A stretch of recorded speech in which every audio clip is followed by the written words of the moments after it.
Siemka, ja jestem Odacho i jesteśmy z powrotem w mandze Dragon Ball Bloodlines autorstwa Bloodlines Production. Link do nich oczywiście znajdziecie w opisie. Ostatnio w rozdziale byliśmy świadkami walki Tapiona i Birusiny, którzy są też częścią okładki kolejnego rozdziału. Bo tak, zaczynamy sobie kolejny rozdział. Oficjalnie na stronie to jest rozdział 5, u mnie oczywiście odcinek ma inny numer.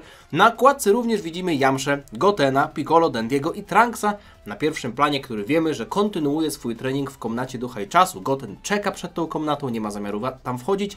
Yamsza 2 rozdziały temu, w zasadzie 2 odcinki temu, bo w poprzednim rozdziale tutaj na stronie pokonał Parukę, czyli przedstawiciela rasy jakiś tam Osyryjczyków, Osirian, chyba Osirian, tak to było, czyli generalnie postaci złych, których Birusina chce powstrzymać, ale chyba wydaje mi się, że robi to w dość radykalny sposób, bo ma zamiar ich powstrzymać, ciągnąć za sobą jeszcze kolejne żniwa, więc wyrządza więcej szkód niż tak naprawdę pożytku. Tapion próbował ją ostatnio powstrzymać, ale mu się to nie udało, bo wyglądało to tak przynajmniej, jakby wykorzystał całą swoją siłę, żeby powstrzymać atak Birusiny.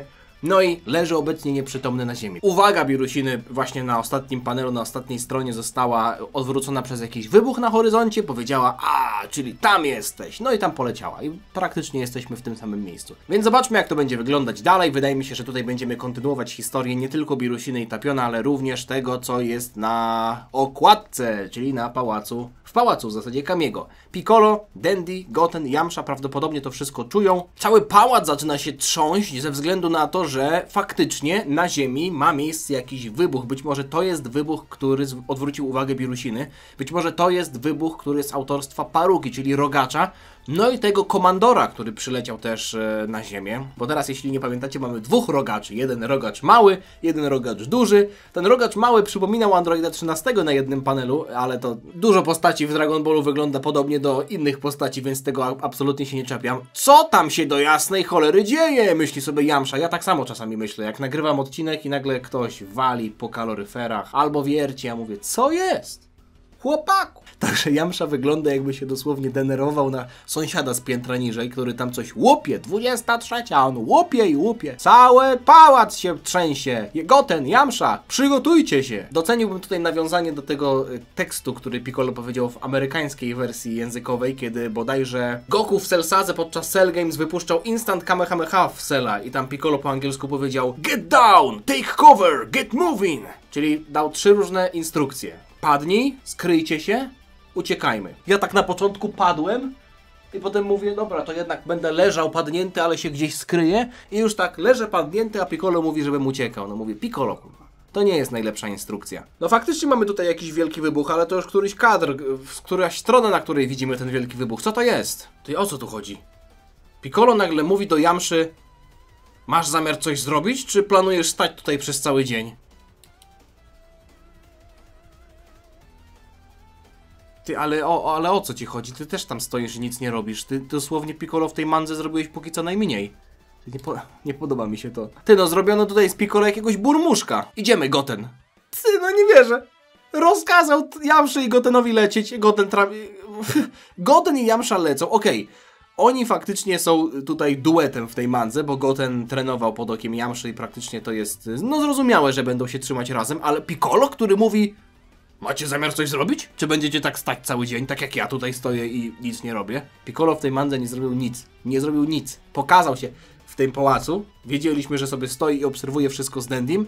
Był ciekawy wszystkiego. Nie, autentycznie mnie teraz Piccolo poirytował. Mam nadzieję, że on ma jakiś plan. Mam nadzieję, że to nie jest tak, że on tylko teraz im rozkazał, że on ma zamiar zrobić też coś użytecznego, bo do tej pory to jest... Piccolo, czy to był? Tak, to był. Tak, to on był. Póki co to dosłownie on siedzi na kanapie z pilotem i mówi, nie no, co oni robią? Podaj, tam masz wolnego, ja pierdolę, ja bym zrobił lepiej, ale nie robię. Dobra, co to jest za wybuch? Kurwa, kolejna strona i znowu widzimy ten wybuch. W końcu kurz opadł, Yamsza i Goten są już przy powierzchni. Goten, tutaj, na dole! Yamsza nagle wystrzeliwuje w tamtą stronę. Goten mówi, czekaj na mnie, rzucając się za mistrzem swoim. Co tu się dzieje? Co to jest za człowiek? To ten Shinhan? Z zamkniętym trzecim okiem? To nie... jest nawet napisane. To nie może być! Ten Shinhan! Ten Shinhan ma mocne wejście w tej mance. Wydaje mi się, że ta sprawiedliwość dla Ziemian to już, że ta butelka z napisem sprawiedliwość dla Ziemian to już jest podkorek sam zapełniona, że już więcej sprawiedliwości dla Ziemian w tej mance być nie może. Yamcha, który przejął pałeczkę po Roshim, teraz jest mega silny, w ogóle wszyscy obserwują, jak Yamcha soluje jakiegoś najeźdźcę demona spoza ziemi, radzi sobie z zagrożeniem, kopiąc go z półobrotu niczym Chuck Norris, no to już mokry sen to dosłownie dla fanów Ziemian, tym bardziej dla fanów Yamszy, ale za dużo tak być nie może. Także jeśli chodzi o wejście Ten Shinhana do tej mangi, wejście Ten Shinhana jest jednocześnie chyba jego wyjściem z tej mangi, bo nie sądzę, żeby on miał tutaj żyć. Ten Shinhan, co tu się stało? Dawaj, trzymaj się. O! Jeszcze żyje! Chaozu! No nie! To jest za mocne. Nie. Nie. Ten Shinhana mi nie szkoda. Lubię go, ale mi go nie szkoda. Ale widok Chaozu, nawet jest włosek. Dobra, myślałem, że już ten Shinhan nie pozwolił na to, żeby Chaozu spadł włos z głowy. Bo gdyby spadł, to już nie miałby żadnych włosów, bo to jest jedyny jego włos. Dalej, trzymaj się, ten Shinhanie! Czekaj, Chaozu! Chaozu? Dziwi się Yamcha. Znalazłem go! Wykrzykuje Goten, który trzyma biednego Chaozu. Widziałem go tutaj, kiedy za tobą podążałem. Ale widać, że chyba jeszcze jest zmarszczony. Widać, że chyba jeszcze jest zmarszczony. Że jeszcze żyje. Że to nie jest koniec. Że on ma grymas bólu na twarzy. To oznacza, że jeszcze żyje. Patrzcie, co się dzieje. Jak ty go trzymasz? Przecież mu kark złamiesz. Jak ty go trzymasz? To tak... Lepiej go trzymaj, Goten. Lepiej go trzymaj, bo go połamiesz. Jest, Chaozu go połamie. Chaozu mi złamie, biednego. Nagle znowu coś widzą. Goten na uwagę coś zwraca. Birushina znowu przyleciała, czy co? Co się dzieje, Goten? A Goten coś wyczuwa. Czekajcie. Czyli ten wielki wybuch był w miejscu, w którym mieszkał ten Shinhan. Nie wiem, dlaczego ktoś nagle zniszczył ten Shinhana. Może ci rogacze podążali za silnymi przeciwnikami i dlatego na przykład pierwszy napatoczył się ten Shinhan. Ale jeśli to był ten widok, który w ostatnim rozdziale widziała Birushina, to myślę, że wiem, co teraz zwróciło uwagę Gotena. Że do miejsca zbliża się właśnie ona. Tak myślę. Co? Goten nagle leci sam? I oddał ten Chaozu, oddał Chaozu Yamszy, który jeszcze niesie ten Shinhana? Wierzę w ciebie, Goten, ale uważaj na siebie. Nie chcę, żeby twój tata mnie zabił, kiedy się zranisz, kiedy zrobisz coś sobie. Yamcha puścił Gotena samego na Birushinę? Patrzcie, Goten dolatuje w pewne miejsce. W ogóle widzimy, że jesteśmy na przedmieściach jakiegoś miasta. Tutaj widać miasto. Ląduje w końcu. Tumany kurzu. Kto to jest? To ona! Jest tutaj Birushina. Ty! A, czyli robak wrócił. Jakież to zabawne. Miałem nadzieję, że znajdę te demony tutaj. Czyli to a co? To kto zrobił ten wybuch? Kto tutaj co zrobił? Kto co tu zrobił? Kto tu zrobił? To Birushina nie zrobiła tego wybuchu. No jest Birushina, no wiem, że to ona, no i co? Nie rozumiem! Kto tutaj te wybuchy robi? Kto ten Shinhana i Czemu w ogóle ten Shinhana i Chaozu tam są? Co tu się dzieje? Birushina rozwiewa kurz, patrzy spokojnie, uśmiechnięta w stronę Gotena, który zaciska pięść ze złości. Czy to ty zrobiłaś? Tapion nam wszystko o tobie powiedział. Tylko ktoś tak zły jak ty mógł zrobić coś tak okropnego. Nie ujdzie ci to na sucho, wykrzykuje Goten, który wygląda trochę jak Goku wściekły, tylko że troszeczkę z fryzurą zmienioną. Co? To jest ostatni raz, kiedy ktoś mnie oskarża o zabijanie niewinnych ludzi. A, i Birushina zezłoszczona, że Goten oskarżył ją o zabijanie niewinnych ludzi, postanowiła go zabić. Powiem wam tak, czy ludzie, czy koty, czy bogowie, czy akurat nameczanie mają tylko jedną płeć, ale kobiety mogą się różnić wieloma rzeczami. Ale jest pewna rzecz, jest coś, co je wszystkie łączy. Birushina, kierując się swoją żelazną logiką, rzuca się na Gotena i widzimy błysk. Nie wiem, co ten błysk oznacza. Czy to może Goten nagle włączył latarkę i poświecił Birushinie w oczy? Czy może Birushina zapierdoliła mu takiego gonga, że aż po prostu sprawiła, że Goten zmienił się w supernową? Czy może Tapion nagle przyleciał i powstrzymał Birushinę od tego ataku? Nie. Opcja numer 2! W zasadzie prawie, bo Birushina wygląda, jakby uderzyła Gotena, ale on łapie teren. Chwila. Ile tutaj czasu minęło? Minęło trochę czasu w tej mandze?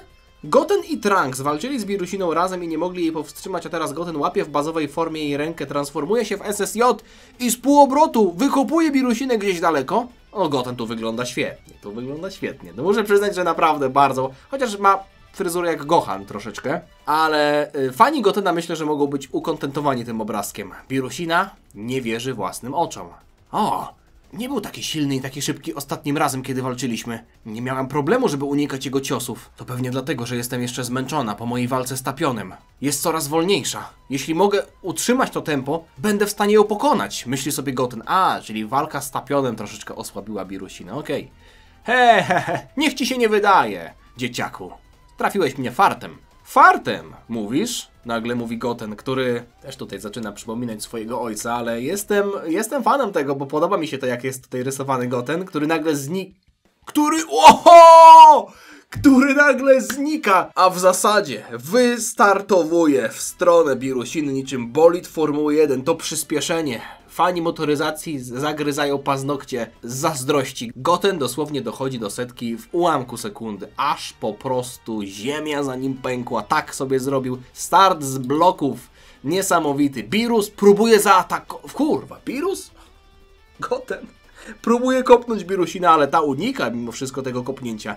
Wygląda na to, że tamto uderzenie, no czy powiem, że było fartowne? Na pewno myślę, że Birusina nie spodziewała się aż takiego poziomu Gotena, więc teraz już bierze tę walkę na poważnie i unika tego kopnięcia, wyprowadzając kontrę, w zasadzie próbując wyprowadzić tę kontrę, ale tym razem Goten unika. No, żaden cios jeszcze nie dochodzi do celu, bo Goten próbuje podciąć Birusinę, a ta wyskakuje w powietrze, przygotowuje kopniaka takiego axe kick to się bodajże nazywa. Takie kopnięcie niczym topór. Ciach! Takie ło. Ja powiem wam, że coś potrafię. Ja się nie chwalę, ja mam talent. Cytując klasyka, pamiętajcie. Także zobaczmy, czy to kopnięcie dojdzie do celu. Doszło do celu i powiem wam, że wygląda na bardzo potężny, bo ten cios nie dość, że wbił Gotena w ziemię, to cała ziemia w ogóle zaczęła pękać. To jest dość duży eufemizm, pękać, bo wygląda jakby dosłownie cała posadzka została zrujnowana. Ale Goten się nie daje, dalej jest przetransformowany. Ten cios faktycznie napsuł mu trochę krwi, ale Goten ma jeszcze trochę pary. Zaczyna tutaj wymachiwać nogami niby Sanji. Propos a nie będę wam mówił, na którym odcinku One Piece jestem, bo pewnie widzicie to tam już po filmie z One Piece. No ale żaden ten kopniak Gotena nie dochodzi do celu, także widzimy po prostu tutaj mimo wszystko przewagę Birusiny. Oj. Dyszy i huf i puf pod nosem robi Goten. Coż, muszę ci to przyznać, jestem troszeczkę pod wrażeniem. Delikatnie pod wrażeniem. Jesteś znacznie silniejszy niż ostatnim razem, kiedy się widzieliśmy, ale nadal niewystarczająco silny, żebyś był w stanie ze mną walczyć, mówi Birusina, która zaczyna chyba wchodzić na jakiś poważny poziom. A Goten jest przerażony i jesteśmy, moi drodzy, w połowie tego rozdziału i myślę, że to jest dobry moment, żeby zakończyć, bo jesteśmy już po 30 paru panelach, także zakończymy sobie to w tym momencie. Pierwsza runda walki Birusiny i Gotena zdecydowanie dla tej pierwszej. Wygląda na to, że mimo tego, że jest ona zmęczona po walce z Tapionem, a Goten troszeczkę się wzmocnił, to nadal nie ma argumentów, żeby pokonać w zasadzie swoją przeciwniczkę, że tak powiem. Ja się niczego innego nie spodziewałem, bo nie sądzę, żeby w tej mandze minęło aż tak dużo czasu, żeby Goten jakoś był w stanie się bardzo wzmocnić. No to byłoby naprawdę już... Byłby to duży plot armor, gdyby się nagle okazało, że Goten jest teraz sam w stanie pokonać Birusinę. Co prawda, jest on w zwykłym Super Saiyanie. Widzieliśmy też, że był w stanie przez chwilę włączyć SSJ2, chociaż to chyba był Trunks? Trunks też na pewno był w stanie włączyć SSJ2. Goten na pewno miał jakieś tam jeszcze pokłady mocy, więc być może SSJ2 to będzie coś, co zobaczymy w tej walce, aczkolwiek to jest coś, do czego przejdziemy sobie w następnym rozdziale, w następnym odcinku w zasadzie, bo będzie to ten sam rozdział. Jeszcze raz zachęcam was do tego, tak jak na początku tego filmu, żebyście zerknęli na fanpage Bloodlines Production, tam prawdopodobnie chłopaki będą wrzucać wszystkie jakieś aktualności odnośnie tej mangi. Ja nie wiem, czy ona się skończyła, nie chcę sobie spoilerować, dopiero jak dojdę do końca, to zobaczymy, czy ona się zakończyła. A póki co, dziękuję wam za oglądanie, jeśli wam się podobało, tradycyjnie zostawcie lajka, zostawcie suba, żeby niczego nie przegapić, życzę wam miłego dnia i widzimy się niebawem. Trzymajcie się, na razie, cześć. Dziana.